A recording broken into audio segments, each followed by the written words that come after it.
So let's move over to the dark side a little bit for a moment here. And can you talk about a downtime in your career? Like you just said, holy cow, why am I doing this? And where am I going?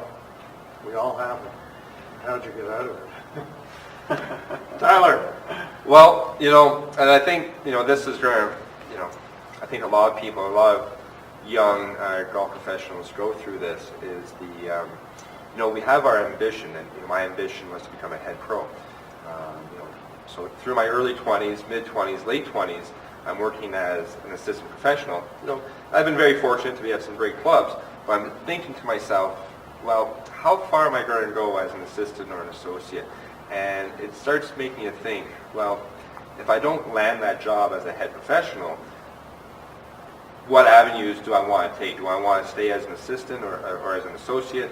Do I want to branch off into becoming a teaching pro or maybe change directions completely, maybe stay within the industry, maybe work for a club company or whatnot? So there was kind of a year or two in my late 20s, early 30s that I was really contemplating, if I don't achieve a head professional job, what am I going to do? And, rightfully or wrongfully, it started snowballing. And then I started thinking more and more and more. And so I was trying to gain down on myself. Well, I've been going through a few interviews. I haven't been getting the jobs that I've been applying for, head pro jobs. Is this the avenue I still want to take? So it really kind of took the year that I worked with Todd to kind of rebuild my confidence up, to say to myself, well, hold on, you know what, I've, maybe struck out on a few opportunities, but getting that 1 year kind of being his number one guy or number two guy, said to myself, wait a minute, I'm still good at this job. I know what I need to do, just persevere, and then I got through it, and then, landed the St. George's position, and then landed the Scarborough. So I think a lot of young professionals are going to go through that dark period of saying, is this what I still want to do? Right. And hopefully, well, it's tough, right? I mean, it's a tough industry, and I got through it, and thankfully, Todd gave me a lot of help with that and support, and it brought me to the next level. It's what your point there is probably one of the biggest things I get from people coming up in the profession. Like there's so much competition, and I'm getting older. Am I still going to be relevant? But the good news is other opportunities are opening up in the business. Right. I mean, you look at teaching professional now; it's an art unto itself. You look at yourself, Brad, into general management. People are looking at the equipment companies and so on. What about a dark time for you? Oh, good question.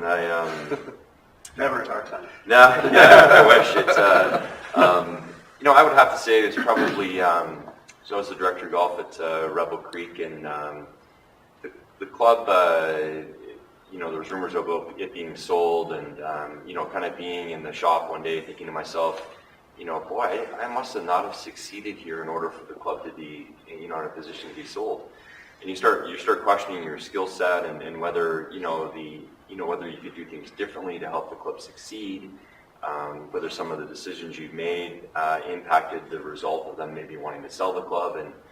And I think, it's a time where you start looking at other opportunities, whether it's in the industry or outside the industry, and you say to yourself, okay, well, what really makes me happy and what do I want to do? And taking a step back to reflect and say, okay, well, I really love the industry, so, maybe what I'm doing, maybe I need to change it a little bit and try to figure out another area of the business that interests me enough that can keep me engaged. And I think looking back on it now, kind of that dark time, I think what I learned is that the golf is like it's like every other business. It is a business, and there's business decisions to be made, and there's financial implication to those decisions, and if what happened at Rebel was going to happen, and that there would have been a reason for that. It was nothing that I was going to do to stop it. So, right. But that was a tough time for not only myself, but putting my family and probably everybody else's family through that. It becomes a difficult conversation at home to say, well, I'm not so sure how this ends or where this goes, right? So, especially when you're kind of maybe a little bit younger and you're starting a family, you got a mortgage and you've got commitments that you have to be responsible to. It's those are tough times for sure. Yeah. Todd? Yeah, there were definitely some times in my career, no matter what the age was, when I questioned myself whether I was doing the right thing. More from the fact that I felt that I was a good employee, pretty good at my job, was committed, worked so hard. And it really came for me after I had taken that leap from graduating from Humber in Toronto and making that decision to stay in the GTA, trying to, spread my wings a little bit and beef my resume up. I took a job for the first year or two after being in the GTA area, and it fell upon me. I think it was after December or January, the 1 year. Unfortunately, was laid off for a month or two. I can't remember how long the period was, and really questioned whether it was the right decision that I made to come to Toronto, because now I had, real life issues and problems to face. I had rent to pay. I had purchased my first car, bills to pay, etc. And here I was being laid off for a month, a very short period of time, and questioned how important it was to an operation when someone was going to lay me off for 30 days or 60 days. And that can really impact someone's life at that age because you have commitments to meet, especially financial. And was I going to return to Smiths Falls and go backwards instead of kind of going forwards in a sense in my mind? And had the opportunity where I had applied to Hamilton and questioned a little bit as well too. I didn't know much about the club. Fortunately for me, I met someone at my previous place of employment, and she had recommended Hamilton is probably one of the best clubs in the area. And I thought, Hamilton's not Toronto, but yes it is. And she really talked me into taking that leap and making that decision to go to Hamilton. And probably one of the best decisions I've ever made in my career, other than the fact that young lady became my wife. So I listened to her in regards to the recommendation she'd given me. And you're still listening to her. I am still listening to her. And those dark times, or whatever you want to call them, Right. you get through them because of support like that. And now I've had the opportunity to be married to Leanne for 10 years, and she's been there with me, moving to Hamilton, and then again to Guelph, and now to the Thornhill area. It went from, again, a time where I questioned what I was doing to probably really becoming the best time of my life the next 15 years or 20 years. So, Yeah, good. yeah. So, our theme at the start was talking about becoming a head golf professional. So, you've been appointed. It's your first assignment as a head professional, or if you want to talk about being general manager, you can do that too. Do you have a plan? What's it like working with a board, working for a general manager, all those things? Take us through a little bit of your own personal experiences. Correct. Yeah, no, it's a good question. It's, obviously being the first time appointed, I look back at Grace Idle a little bit, and being the first time appointed director of golf, and, I was a fairly young associate professional at Foxwood and going to, a city-run organization. So, it looks overwhelming and whatnot, but I think, when I look back on it, developing a plan for when I arrived and kind of how the first 6 months looked, and then how the next, kind of the first year looked, and then the 18 months looked, and really kind of laying out kind of the footprint, and then, staying on that plan, and making sure I reviewed the plan. So I went back and looked to see, how am I doing against what I said I wanted to do? And that was just more internally to me. It wasn't like I shared that with the rest of my team. Obviously, you create another plan for them, but I think at the city there, reporting to council and doing council reports, and it was a little daunting task. One thing I definitely learned from that whole process was to be prepared. So when you go to council, or if you're in that position, and people are looking for information that maybe you don't have the knowledge or the golf knowledge, that you need to be prepared with the golf knowledge. And one thing I do remember for sure is that they were relying on, myself as the professional to be the expert. And so, when I went into a situation where I was maybe a little uncomfortable with, I just would remember that I am the expert here. So even though I might be on maybe a little younger than everybody else in the room, that I was the expert, and I was going to execute the plan that I created, and that's what they hired me to do. So, I think developing a plan, sticking to the plan and reviewing the plan is key to the success of any professional that would be appointed a head professional, or anyone who changes jobs within the profession. So the plan is critical. In being a general manager now, if you take the flip of this and you look at the role of the head golf professional, and particularly if it was the first assignment, how does their role change now in relating to a general manager? Because it's not, they're part of the team now, part of the senior management team. So do they have to think differently about sort of the priorities beyond just being a golf professional? What are they doing in terms of new membership development or whatever it might be? Yeah, so good question. I think when you become very fortunate to become a general manager of a well-established club in the country, one of the top clubs in the nation, I think your role and your thought process does change. I think the fundamental development of the plan and the strategy that you implement probably is the same, just the detail within that plan changes. So, I think when you look at, I know for myself, you kind of break it into buckets a little bit. So, staffing, do we have the right people in place to lead the organization? Financial, how are our financials, marketing and membership? Community, what are we doing in the community? Those types of things are very critical. Facility. People often forget the value in which the facility in which you work, especially for the golf professional. I mean, when you walk into someone's shop that's a merchandiser or has been exposed to the right people to teach them the right skills, I think the shop looks differently. And I think as a general manager, developing what those buckets are and making sure from a strategic perspective you've kind of got your plan in place to deal with that is critical. So I think the process is the same. I just think the buckets are different, if that makes sense. So Okay. yeah. Tyler? Yeah, well, when I got the call that I got the job, I think my face went white, because now not only is this going to be my first head pro job, it's how do I make an impact? How do I impress the membership? And how do I impress my general manager who's just hired me? I certainly did have a plan going in, and that plan was to get my face out there to as many people as possible. So in my first month, I think I had probably over 20 meetings, meeting with the men's captain, the women's captain, the board of directors, all the various different golf committees, and playing meetings with my general manager. We went through, it was actually great, we went through a year one, for lack of better terms, to-do list.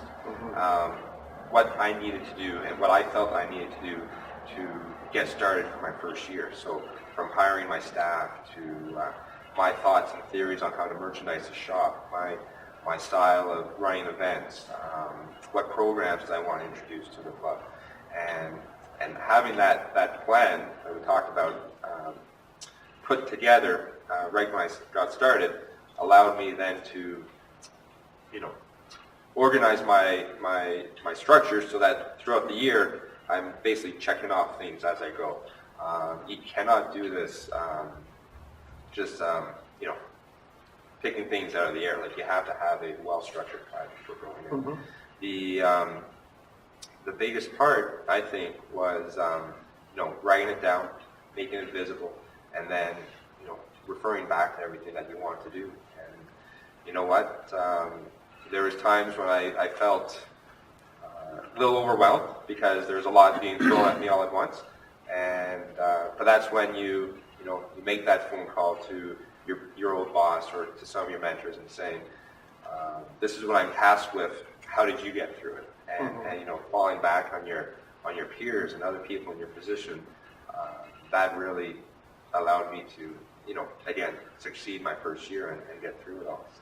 I think a unique experience you had too is your club went from being private to equity, and then equity back to private, and then there became quite an emphasis on getting new members, but also calming the existing members down. Right. And you, the pro, were a big part of that. Like, I can't just run my pro shop. I've got to focus on this membership issue as well. Well, there was a lot of changes going on my first year. So 2 months after I started, there was a club-wide vote to change the structure of the club, as you said, from being an equity club to being just a membership club. So, I had to deal with that, and, there was certainly opposition in terms of, what some of the members felt was going on that they had no control over. So there was, perceivably some of a great cloud over a few of the members because they weren't necessarily maybe for the idea of changing structures. So what I took upon myself was, okay, well, that's a lot of the politics of the club going on. What can I do to ensure that when they are at the club, especially during the season, to take their mind off that?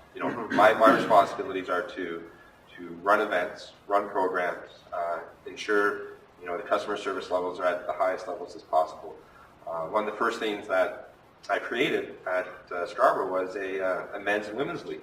They didn't have any leagues before. So that, to me, was a huge success because now it's kind of shifting their views from, the politics side of the club to now a little bit more of a camaraderie. So these leagues are taking place. We had, I think, 180 members in our men's league. We had about 70 members in the women's league, and now they're focused on golf, and they're not focused on everything else. And that, I felt, really helped smooth that first year of the transition amongst what's going on in the club, my transition being introduced to the membership there, and we focused on golf. We didn't focus on anything else, and that helped a lot. Good. All right, Todd, it's time to tell us about the fire. Yeah, I think about when I was offered my first head pro role, I guess, at Cutton, and a lot of the things that Brad and Todd both said were apparent. To be forthright, I was different. I was pleasingly surprised that I was offered the opportunity. Wasn't necessarily expecting it. I felt I was a little bit young potentially, and I was a bit of a deer in headlights, where a plan from that point really wasn't present. But what I knew that I had to do and wanted to do was do everything I had or everything I needed to possible to succeed. To spend as much time in the club as I had to get the job done, and to make people happy. Make them help them enjoy the club they were at, give them what they wanted. Again, golf professional golfer, they're very different terms. I feel myself as more of a golf provider. I want to give the individuals what they need, whether it's the membership or corporate clients or whatever it is. Then you start to develop a plan from there after you get your feet wet and get to know people and meet with directors and captains and board members and general managers and your other teammates on your management team. And then the plan starts to fall in place. And a big part of developing that plan was, like Tyler said, going back to some of your mentors and making those phone calls to other industry experts whether you've worked with them or for them or admire them in their role that they are at in a club currently, and ask the questions and find a way to figure it out. And then, obviously the more you do it, the more years you have under your belt, the easier it is to put that plan in place every year. Probably one of the most important aspects of that is getting good support. And Brad had mentioned your team and your staff, and that's the biggest part, I think, was being able to try to develop a team with me in my first year to be on the same page as me and have to have the drive and the dedication to club very similar to what I did to make it successful, make sure the members were happy, and it all goes from there. And then But sometimes the plan goes off the rails. the plan does go off the rail, and you learn a lot, and you can become a lot more resilient. And Tyler and I spoke on the way here about a couple things, and then what doesn't kill you makes you stronger. And going through something like a fire in your golf shop burning down, 6 months into your first head pro job, 6 months into a first relationship with a insurance agent, things change a lot. And luckily enough, I had the support from my family, my staff, my general manager to be able to get through it. We had a dedicated space in the clubhouse that we turned into a little bit of a golf shop until the following August, September, when the new building was erected. Again, had to start fresh with a new buy plan because merchandise wasn't there to start the next season with. Now got involved a little bit with some architecture and redesigning a new golf shop, which was it's pretty tasking, but exciting when it was all said and done to be a part of it, because you're able to kind of build and mold something that was there currently into something you think is now better for the membership or better for the club and allow you to offer better services to the members. So it was very, a lot of work going through something like that, like a fire. I'm glad that I had the experience to do it, and now I can say I've got that experience, but I never want to go through it again. But it really opens your eyes, and it does change the plan, and you do what you have to do to make ends meet at the end of the day. Good.